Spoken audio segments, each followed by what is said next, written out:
Mag-umpisa, manalangin tayo, no? Maglid ako sa isang maikling panalangin. Sa ngalan ng Ama, Anak, Espiritu Santo. Amen. Ama namin na nasa langit, sambahin ang ngalan mo, mapasamin ang karin mo, sundin ang loob mo dito sa lupa para lang sa langit. Bigyan mo kami ngayon ng aming kakanin sa araw-araw at patawarin mo kami sa aming mga sala para ng pagpapatawad namin sa nagkakasala sa amin at huwag mo paintulot sa tukso at iadya mo kami sa lahat ng masama. Amen. Abaginong Maria, napupuno ka ng grasya, ang Panginoon Diyos ay sumasa iyo. Bukod kang pinagpala sa babaeng lahat at pinagpala naman ng iyong anak na si Jesus. Santa Maria, Ina ng Diyos, ipanalangin mo kami makasalanan, ngayon at kung kami mamamatay. Amen. Sancti Michael, Fortis in Proelio, Presidium Nullum, Conter Satanama Ecclesiam Dei Defende. Amen.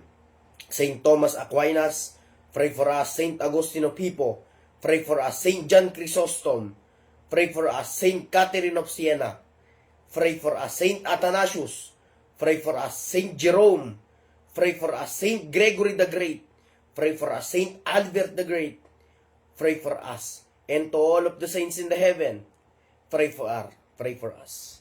Sa ngalan ng Ama, Anak, Espiritu Santo. Amen. Magandang gabi sa ating lahat, mga kapatid. Muli sa awat tulong ng Diyos ay binigyan tayo ng pagkakataon upang makapagsalita, makapagpahayag. Ngayon, mga kapatid, may mga nag-report na kasi sa akin, nag-report na sa akin na mga sobra na itong mga loko na mga kapwa nating Katoliko dito sa Rizal at sa Antipolo. Mas lalo nang higit ang Novaliches at Quezon City.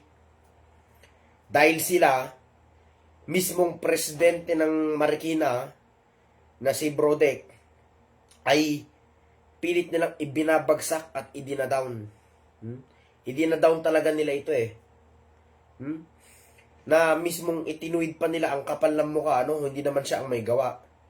Hindi niya naman, katunayan ang pag-i-invite sa apologetics, isa sa mga napakagandang makikita sa isang katangian ng mga leader, para sa mga leader.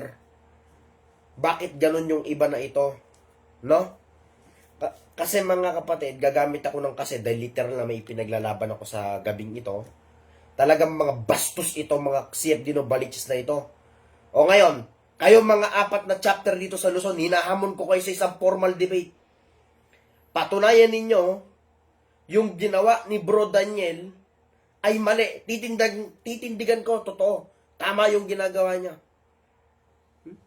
Hindi naman kayo ang kausap ko nun At hindi kayo ang pinaparinggan ko. At hindi kayo ang nasa topic ko. Wala akong pakialam sa inyo. Tapos ang kapal pa ng mukha ninyo mag-tweet, Sasabihin ninyo na hindi naman siya coordinator. Anong karapatan mo ron? Dahil lang nasa usapan, Marikina, hindi Novaliches, hindi Rizal. Anong karapatan ninyo mag-recruit sa mga nire-recruit namin? Labas na kayo ron. Kung isipain nyo ako siya, di pakialam ko. Ano tingin nyo, mawawalan ako ng Wala akong pakialam. Wala akong pakialam sa katungkulan. Ang akin, yung paglilingkod. Kung hindi nyo kaya ang tapat na paglilingkod, lumayas kayo sa harapan ko, mga gago. Ngayon din sa gabi na ito. Prangkahan tayo, diretso ako magsalita. Hindi ako kailanman masisindak sa inyo. Hindi ako kailanman matatakot ni kudlit lang ng balahibo ko sa buhok. Dito? Di mga buhok ko rito, hindi nyo mapapataas yan. Kayo. Bakit no nagharap-harap no nagkita noon sa QC? Ba't hindi mo sinabi lahat ng problema mo sa akin? Nang dagukan kita, Dagukan kita ng aral. Masyado na kayong mga nagmamagaling. Masyado kayong mapagmataas.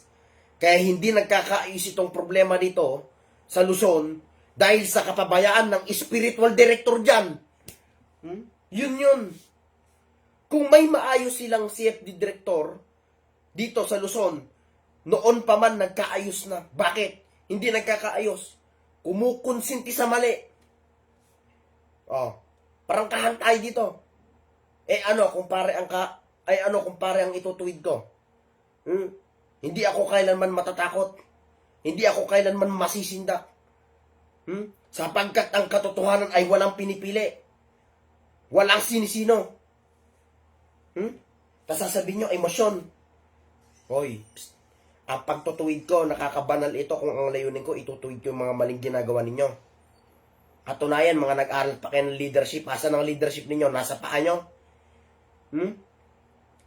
Bihira na nga kayo mag-market preach eh. Bakit nung nag-market preach ang CFD Marikina? Ginaya ninyo. Sinong nakikinig? Kayo lang din, mga bagtit kayo, ano?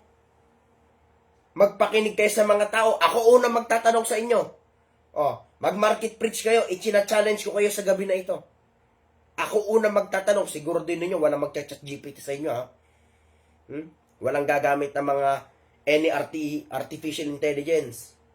Talagang karunungan sa karunungan tayo, kung sino may daladalang karunungan talaga. Ano? Itong mga ito, kala nyo kung sino kayo magagaling? Magtutuwid kayo, nagre-recruit lang yung tao? Asan ang mali doon? Hanapin mo nga. Magpo-forward kayo.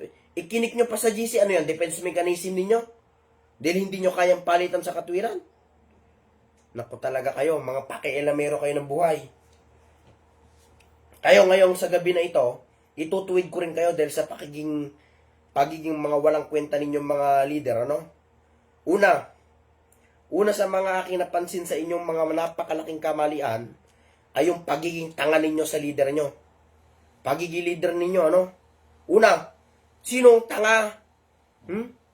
Nasa katinuan ang magpapapasok ng pastor para mag-talk sa mga tao. Hindi ba ang layunin natin, diskusyonin sila, i-tweet sila? Bakit pinabayaan mo mag-talk? Paano kung may ma-brainwash doon? Dahil ang tao, hindi lahat ng tao malalim ang unawa. Hindi lahat ng tao nakakaintindi. Paano kung ang naintindihan nila yung sa protestante? Isa ka talagang manluloko talaga, ano? Ikaw pa ang unang manliligaw sa kapwa. O ngayon, kahit 4 kayong chapter sa gabi na ito, hinahamon ko kayo ngayon. Pumasok kayo sa live ko, magdiskusyon tayo. Yun na yun. O ano gusto nyo tema? Metaphysics? Philosophy of God? Church Fathers? Sige. Ngayon na mismo. Tapos itong mga ito, titibay pa ng mga mukha ninyo. Banatan nyo si Bro Dek. Sasabihin parang hindi naturuan yung si Bro Daniel. Nagre-recruit lang ng gusto magdumipensa sa inang simbahan. Papakialaman ninyo. Ano pakialaman rin namin sa inyo? Hindi naman namin kayo pinakikialaman. Ang tunay naman talaga mga CFD dito sa Luzon, Marikina eh. Parangkahan tayo dito sa live ko na ito, ha. Marikina ang mga isa sa mga tunay na CFD. Kasi mga aso ito ni Bien. Aso ito ni Bien Agabin na puro parinig lang ang kaya sa akin. O, President ang Novaliches, magdiskusyon tayo. Huwag kang puro dada dyan sa social media. Puro ka parinig, ano? Nangialam ka pa sa post sa ABS-CBN na may isang tao nagkomento at sinabi niya huwag tanga. Ikaw rin, huwag ka rin tanga. Yun ang aking masasabi sa'yo. Ang kapal ng mga mukha ninyong mag-tweet sa isang tao, hindi nyo tinuturoy sarili ninyo. Ano kung anong katungkulan ninyo? Pakialam ko dyan. Kaya kong gibayin ang anumang rules sa pamamagitan ng aral at karunungan na ibinigay sa akin ng Diyos upang pabagsakin kayo sa mga mali ninyong paraan at sistema. Ayan ang napapala eh. Kaya hindi nagkakaayos ang gulo dito sa Luzon dahil mismong spiritual director ang kumukonsinti sa kanilang maling ginagawa. Hindi man lang inaayos. Hindi iniresolba. Kaya nananatili yung ganitong gulo eh. Gusto ninyo kayo ang nasa taas, kami ang nasa baba. Ganoon naman kami, mababa ang tingin namin sa sarili namin. Si Kristo ang itinataas namin, hindi ang aming mga sarili. Samantalang kayo, ang titibay ng mga mukha ninyo, na huwag kayong magsasabing huwag maging pride. Samantalang kayo ang pride. Sa mga moto ko, pride ba yun? Pride. Ang tingin ko sa sarili ko, hamak na alipin. Alikabok lang ako sa harap ng Diyos. Anong maipagmamalaki ko? Wala akong may pagmamalaki sa harap ng Diyos. Samantalang kayo ang titibay ng mga mukha ninyo. Ito pa si Alex Bernard, ano? Yung bakla na CFD, dyan sa Antipolo yata ito eh. Antipolo o Rizal, na nagpaparinig pa sa akin. No, ngayon pumasok ka rin dito. Tignan natin. Walang script sa bayan. Magdiskusyon tayo ngayon dito. Magtanungan tayo. Ano? Ito si Ren Belsa. Alika dito. Umakit ka rin dito, Ren Belsa. O SD, tawagin mo si Denmar. Dalawa kayo. Puro ka paninira. Gusto mo, ibulgar ko rin yung ginagawa mo eh. Akala mo, wala akong mga proof about sa'yo? Nako Ren. Alam ko na ang pakay mo sa SDA noon pa. Kaya lang, gumamit ka ng defense mechanism para baluktutin at kampihan ka. Alam ko yun, didikit ka sa mga tao dahil mali ang ginagawa mo. Pero hanggat nandito ako, wag ka magpapakita ng kamalian sa akin. Talagang papataubing kita sa pamamagitan ng diskusyon at paglalatag ng argumento ng katotohanan. Kaya ito, si Ren, talagang bagtit na ito kahit sa mock debate, hindi umuubra ito eh. May mga video ko noon pa, no? Silang dalawa ni Jared, talagang lagi naiipit. Kaya ngayon, balik tayo sa ating pag-uusap kasi itong si Ren, ang bablak ito eh. Bakla ito, ano? Ayan yun na, mga bakla, yung mga gay, hindi dapat pinapatulan yung mga yan. Mga apologetics yung mga yan eh. Ngayon, balik tayo sa tunay na pamumuno. Ang pamumuno, ayon sa Biblia, sa 1.13 ng Deuteronomio, isang pantas. Yun. Hindi kailangan na mapagmataas. O, kita mo, itong Ren. O, Ren, akit ka nga, magdiskusyon nga tayo ngayon dito. Kung talagang may kaya ka. O, bibigyan ka ng partida, magpipiring ako ngayong gabi na ito. Anong gusto mong tema? Patutunayan ko, nakarating sa Apostol Pedro sa Roma, tara. After ng live ko na ito, mag-set agad tayo. Patutunayan ko yung Eucharistia literal. Patutunayan ko hindi Diyos-Diyosan ng mga rebulto ng Iglesia Katolika. Mother of God, kahit ano. Tara, ngayon. After ng live ko. Ito, puro tao lang ito sa social media. Pagka binanatan, nambablock. O, napakarami kong proof niyan. Ilang beses mo na akong binlock. Katunayan eh. Di ba? Ngayon, mga kapatid, balik tayo sa ating pag-uusap. Sa ating topic sa gabi na ito, bakit tayo nag-live. Medyo sobrang nanggigigil na kasi ako dito talaga sa mga kapwa nating Katoliko dito sa Luzon.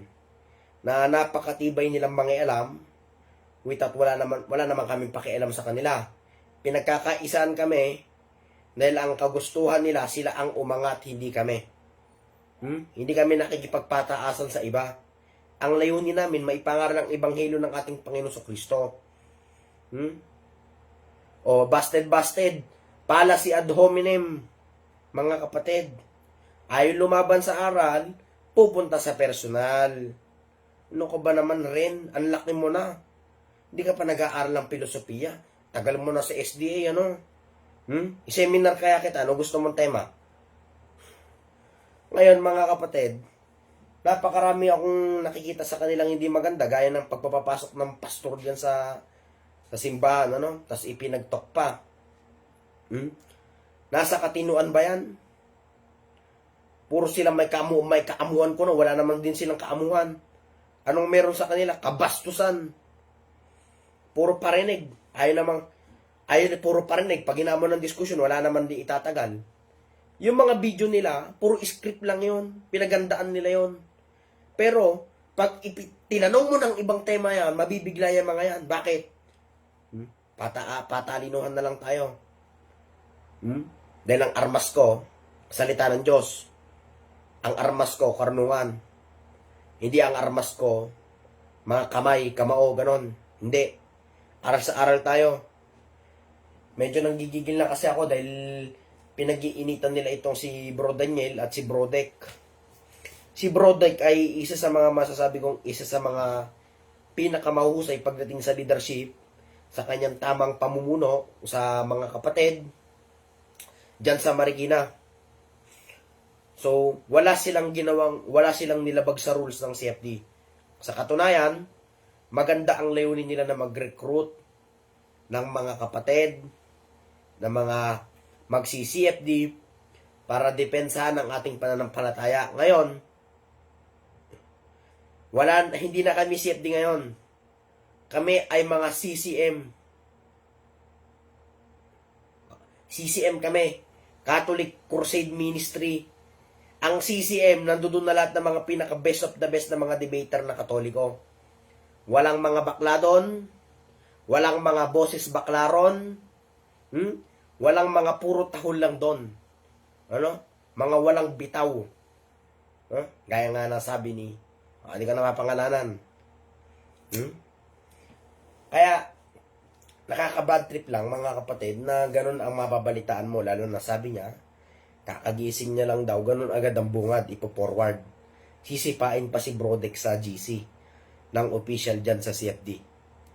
Kaya mga kapatid, sa gabi na ito, mas maganda, lumabas na ang presidente ng Novaliches para harapin ako sa isang formal debate. Patunayan niya, mali ang ginagawa namin sa pagiging apolohetiko namin, patutunayan ko tama ayon sa Biblia at sa referensya. Walang alisan sa Church Fathers. Mismong ginawa ng mga doktor ng simbahan yan. Sino ang pinakamatapang na doktor ng simbahan na nagtuwid kahit ang pare? Kahit tinuwid ang mga pare at obispo, kahit ang papa? Si Saint Catherine of Siena. Isang laiko. Doon ko natutunan na kahit ano man ang mangyari, huwag magpapatinag hanggat alam mo ang nasa katotohanan. Ganon ang aming paninindigan. Ngayon, kung babakla-bakla sila, mag-isa nila. Dahil kailanman hindi ako magiging boses bakla. Puro taon lang. Mambabanat ng INC, wala naman mga record sa diskusyon ito. Wala naman mga record yung mga yan eh. 0-0 yung mga yan. Puro itlog lang yung mga yan.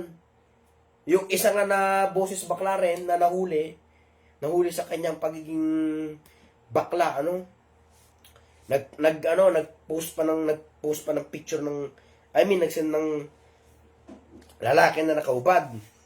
Tapos ang sabi, adya mo kami sa lahat ng masama. Ayan ang isa sa mga talagang masasabi kong heresy.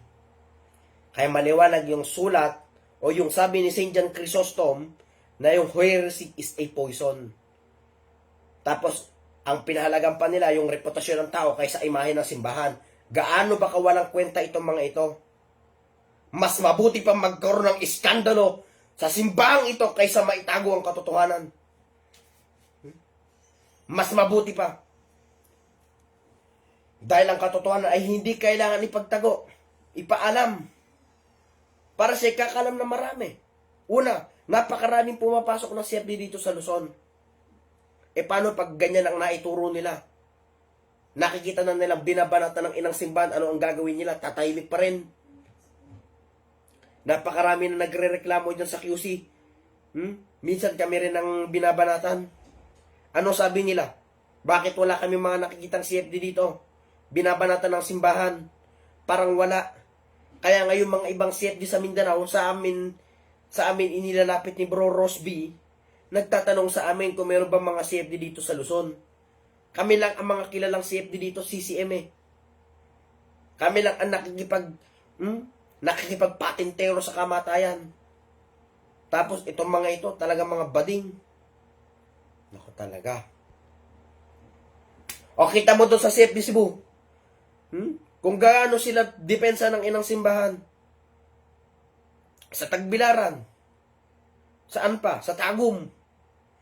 Andyan ang mga CFD matatapang na talagang walang takot harapin ang kamatayan, maipagtanggol lang nila ang inang simbahan.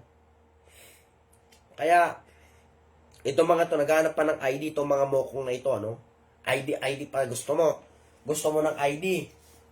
Pirma pa ni Archbishop Jose Palma. Kaya lang, Oasis of Love tayo. Dahil yun ang natutunan natin para tayo madisiplina, para mahubog ang pagiging laiko natin. Paghuhubog.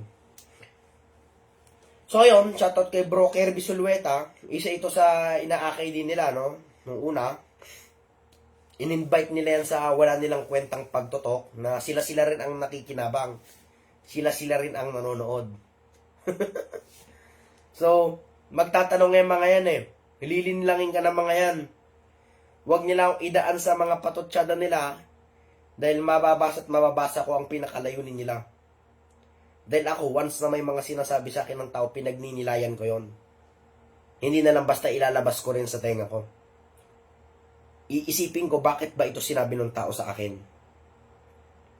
At hindi ako basta-basta sumasagot kung ang sagot ay, kung ang tanong ay napakababa. Kaya kayo, si FD Rizal, yung secretary dyan na si Carl Vincent Samonte na tagahugas lang ng plato dyan, umayos ka. Dahil manahimik na lang ang walang record sa diskusyon at takot manindigan sa katotohanan. Palibasa yung obedience mo, isa ka lang alila, isa ka lang tauhan. Tauhan na kahit maling sistema na, sinusundan mo pa rin. Sinusunod mo pa rin. Bulok yung pananampalataya mo, uunahan na kita ngayon pa lang. Gusto mo, patunayan mo yan, magdiskusyon tayo ngayon dito. Patutunayan ko, bulok ang pananampalataya mo. Binabanatan ninyo titibay ninyong bumanat, pagka kayo binanatan ko, magagalit kayo, iyak-iyak kayo. Ganyan ba kayo? Tapos magpaparinig kayo, pangalanan nyo ako, kahina nyo naman. Magpaparinig na nga lang the wheels on the bus pa. Yan ang pinapanood nila Puro mga pambonjing Palimasa, siguro nga, mga PW dito mga ito, may mga tuliling Tapos yung isa nagbanta pa, nag-comment pa ng PNP. Sino sisindakin mo? Ang kamatayan, hindi ko na kinakatakutan. Ano tatakot? Ano kakatakot mo? Ano kakatakot ko dyan? Ibig sabihin, lalaban ka pala personal, hindi spiritual. Alam na. Pag gaganyan, kahit ano i-comment mo, gusto mo presidente, comment mo pa Nasa katotohanan ako, bakit ako matatakot? Kung may bakit kang pare. Matatakot ako? Hindi ako matatakot. Dahil ganun ang paninindigan ng pananampalataya ko. Mayroon akong prinsipyo. Ngayon, kung wala kang ganun, mag-isa mo na lang. Bulok yung pananampalataya mo. Kasinungalingan lang yan, mga paimbabaw lang yan. Mga pakitang tao lang kayo.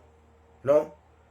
Kaya, mga kapatid, itong mga ito, makapagsabi rin ng kaunti lang din ang nalalaman namin Nakikipagdebate na kami. Eka ng mga CFD dyan sa Novaliches, QC, Rizal. Asa nang mababa? Sige nga, magdiskusyon nga tayo ngayon. Sino mababa sa atin? Magtanungan tayo tungkol sa Summa Theologica. Mas maganda. Pinakapundasyon na yan, Tara.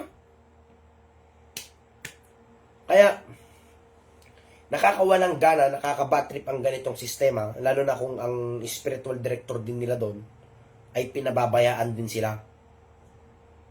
Alam na mga spiritual director nila ang obedience may hangganan. Kaya lang, pinipilit nilang maging tauhan pa rin yun, yung kanilang mga estudyante kuno, para matuto rin ng hindi magandang mga bagay. Ano yung isa sa mga bagay na hindi maganda?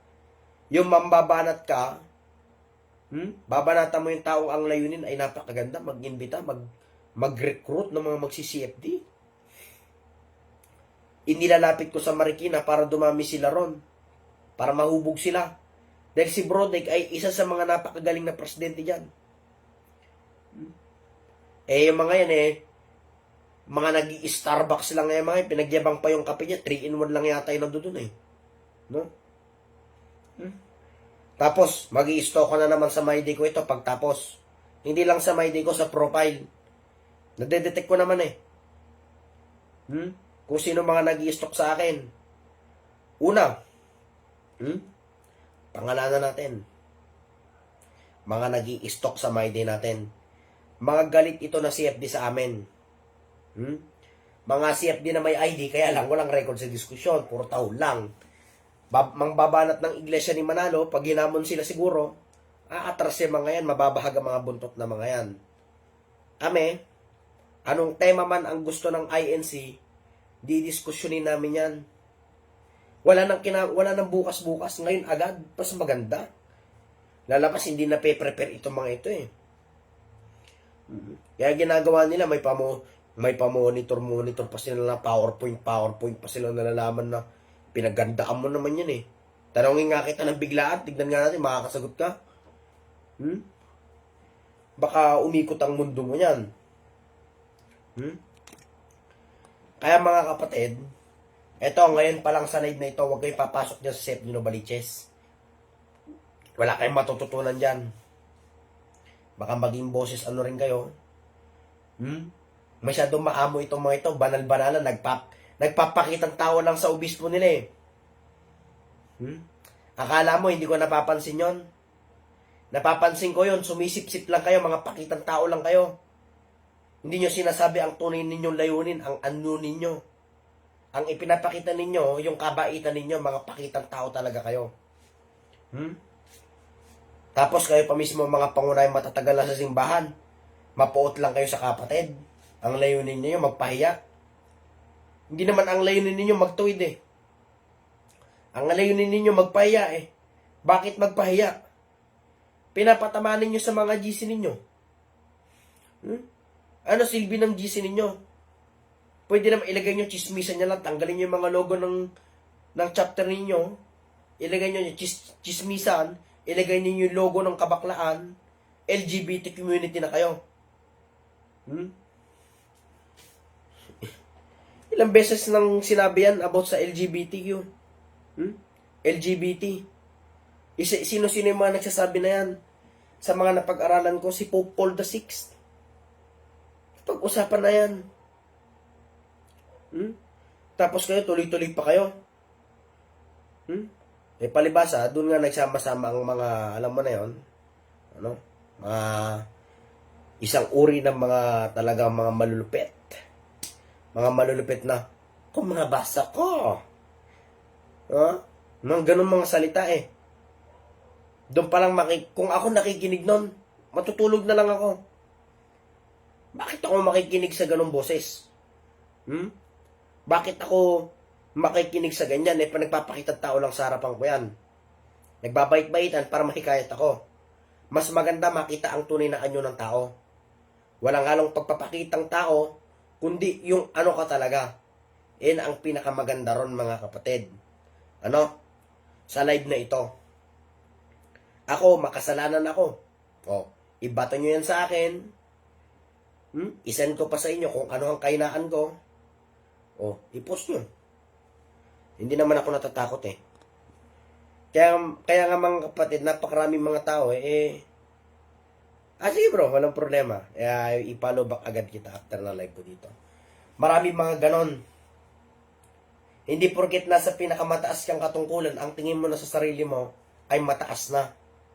Palagi mong tatandaan, mas maganda, mas dapat unahin ang paglilingkod kaysa katungkulan. Hindi naman mahalaga sa akin ang katungkulan. Kahit wala akong katungkulan sa mundong ito, ang tao kahit walang katungkulan ay maaaring maglingkod ng tapat sa Diyos. Mas maganda nga yun eh. Ako sa akin, malayang-malaya ako. Hindi ako nakatali sa tao. Nakatali lang ako sa Diyos. Yun ako. Bagamat naging masama ako nung una, gaya ni Apostol Pablo, ako noon ay bago ako makakilala sa Diyos, lagi ako nakikipagsuntukan, palaaway ako, kahit saan-saan ako nakikipag-away, ganyan na naging panimula ko bago ako tinawag. Kaya ngayon, sa live na ito, screen record yung mga nagawa ko nung una, iparinig nyo na naman yan, nakikipag-away ako, go ahead. Ganyan ako nung una. Ganyan ako bago ko itinawag ng Diyos. Dahil totoo ako sa sarili ko. Wala naman akong takot sabihin yon. Dahil hindi ko ikinahihiya yun na makita yung dumi ko nung nakaraan. Kaya, mga kapatid, maraming salamat sa mga taga-Visayas at sa mga ibang kapatid sa Luzon at Mindanao na nakasuporta sa amin. Ayan, si Bro Enzo, ito sa lumalaban sa mga protestante. Ito po mga kapatid si Bro Enzo. Yung mga sinasend nyo sa comment, talaga natatawa ko. Walang yan. Yung tungkol sa protestante, Nakikita ko ito madalas sa mga comment, Natatawa ko sa mga kinakomment na ito. Kung halimbawa ako'y protestante, may inis ako talaga literal. Malakas mampingon So sabi ni Bro Askal, nag-aaral ka pa. Yes po bro, nagtuloy-tuloy ang ating pag-aaral. Dahil marami pa po tayong hindi nalalaman. Kaya lang po, ang aking kaluluwa ay gutom talaga sa karunungan. Doon po ako talaga literal na nagugutom. Gusto ko tuloy-tuloy akong nag-aaral, nagbabasa. Dahil hindi ako gaya ng iba dyan na nagaya bang akala mo, tataas na mga napag-aralan. Pagka tinanong siguro ito, talaga mangingitlog agad ito, Alam ko naman ang kanilang layunin, bakit sila nag-CFD eh. Sabi nga sa CFD Antipolo, hindi ka pwede sa CFD kung puro pakyut ka lang at team lang ang habol mo. Kasikatan eh. Tapos nung ibinulgar, nag-cover photo ng babae para maitago ang kanyang tunay na anyo ng kanyang karakter. So, ayun lang mga kapatid, maraming salamat po sa Diyos sa gabi na ito na tayo ay nasabi natin kung anong napakalaking katotohanan. Sa mga ibang mga nangangarap mag-CFD dito sa Luzon, huwag kayo sa QC, huwag kayo sa Novaliches, sa Marikina po kayo. Dahil doon talaga kayo mahuhubog. Walang hubog na magaganap sa inyo. Baka mahubuan pa kayo. Hindi mahubog. Mahubuan. So yun po mga kapatid, bago tayo magtapos, tayo manalangin sa ngalan ng Ama, Anak, Espiritu Santo. Amen. Ama namin na nasa langit, sambahin ang ngalan mo, mapasa amin ang karen mo, sundin ang loob mo dito sa lupa para lang sa langit. Bigyan mo kami ngayon ng aming kakanin sa araw-araw at patawarin mo kami sa aming mga sala para nang papapatawad namin sa nagkakasala sa amin at huwag mo kami paintulot sa tukso at iadya mo kami sa lahat ng masama. Amen. Abagin ng Maria, napupuno ka ng grasya, ang Panginoon Diyos ay sumasa iyo. Bukod ka pinagpala sa bayang nato, pinagpala naman ang iyong anak na si Jesus. Santa Maria, Ina ng Diyos, ipanalangin mo kami makasalanan, ngayon at yung kami mamamatay. Amen. Sancte Michael, Fortis in Proelio, Fresidium Nullum, Contere Satanama, Ecclesiam Dei Defende. Amen. Saint Thomas Aquinas, pray for us. Saint Agustino Pipo, pray for us. Saint John Chrysostom, pray for us. Saint John Mary Vianney, pray for us. Saint Catherine of Siena, pray for us. Saint Teresa of the Child Jesus, pray for us. And to all the saints in the heaven, pray for us. Sa ngalan ng Ama, Anak, Espiritu Santo. Amen. So yun, magandang gabi sa ating lahat mga kapatid. Doxa Totaya, Prodeo.